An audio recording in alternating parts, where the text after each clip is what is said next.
เจ้ามาคือดิคือดิ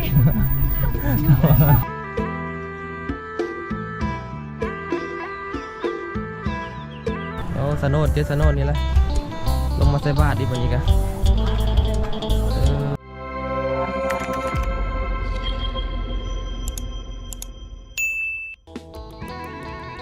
สบายดีทุกคนยามเสาๆเนาะวันนี้บ่าววันสีพามาเอาหุ่นนำกันได้พี่น้องเลยวันนี้บ่าววันจะได้ลงมาใส่บาตรวันพระเนาะแล้วก็เป็นบุญเข้าวันซ่าคนก็ลังทยอยมาหลายแล้วตอนนี้นะลังทยอยลงมาเนาะชาวบ้านเขาไหลมาเลยในโซนนึงกับนางยุสลาเนาะต้นนึงเนาะนางยุสลาทางหลังเขาเป็นแหละในโซนนึงกับทยอยกันมาเลยเนาะคือว่าหลายเติบบ้านเขาก็เป็นบ้านที่ใหญ่นะค่อนข้างที่จะใหญ่เติบนะคนอาจจะหลาย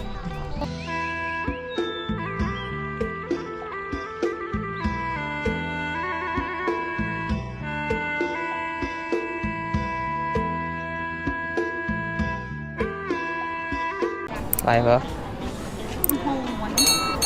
ไปยากอะฮอนักตาเดดมาลูกก็ดังกระเด้งลิปสติกนอนแห้งบ่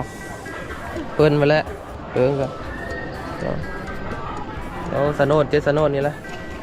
ลงมาใส่บาทดิวันนี้กันเนาะงานจะเจอวันนี้สโนดเจอตลอดทุกคนไปเชิญ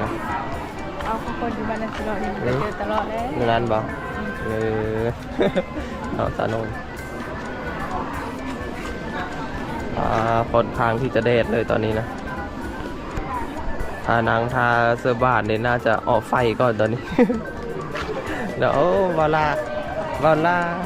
ข้าพเจ้าเวลาเนี่ยเก็บไปกินน้ำเจ้าขนมเลยเฮ้ยเอามาแจกบ่เฮ้ยข้าพเจ้ากินบ่เจ้ากินเลยได้นะกินก็ใหญ่ดิ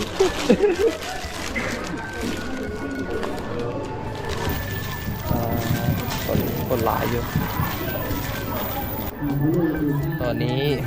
เพื่อกำลังไหลลงมาแต่สลานะเพราะว่ามันแดดตอนนี้นะสาเหตุคือมันแดดเนาะอยู่ไม่ได้แล้วคนก็ลงมาแล้วลงมาลุมกันลงมาอยู่แต่ลุมแทนนะมันเย็นลุมอันนี้ก็ที8 โมง7 โมงละมีอยู่ในสลาครับลงมาแล้วเต็มเลยเลิกผู้เบาผู้เบาเท่าลงเรือจากลงเรือได้เอาข้างบ้านเลยรุ่นเดียวยังแต่ผู้เดียวนี่แหละเมียรวมรู้สึก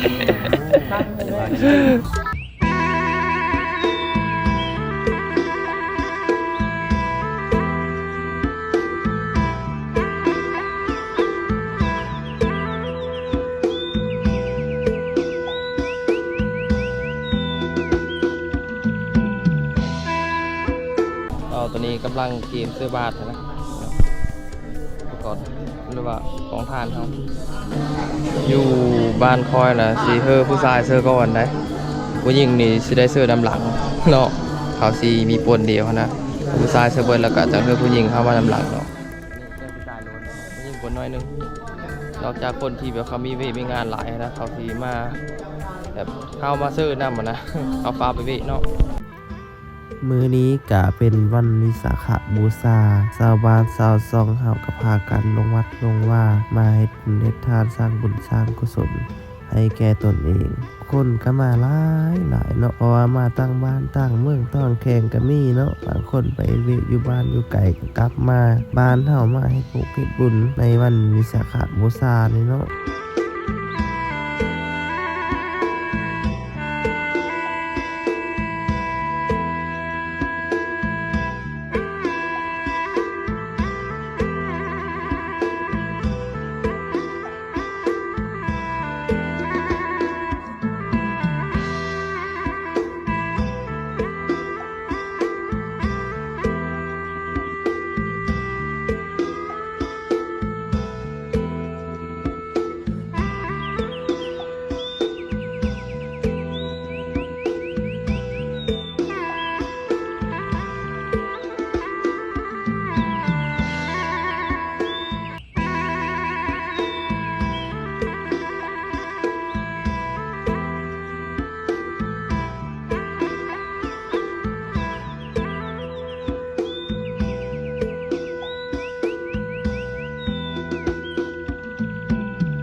เหรอ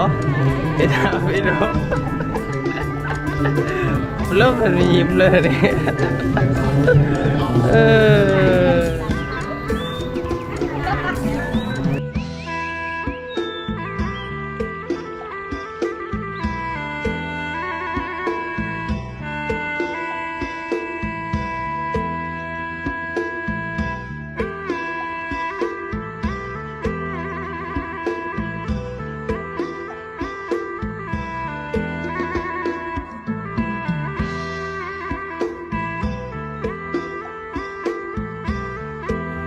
หลังจากที่ใส่บาตรญาติน้ำแล้วชาวบ้านก็พากันมาบูชาพระหรือว่าไหว้พระเนาะ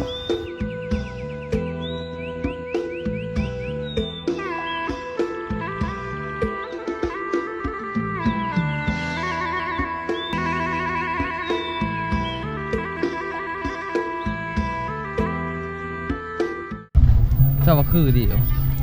คือเดียว โอเคทุกคนเจอกันคลิปใหม่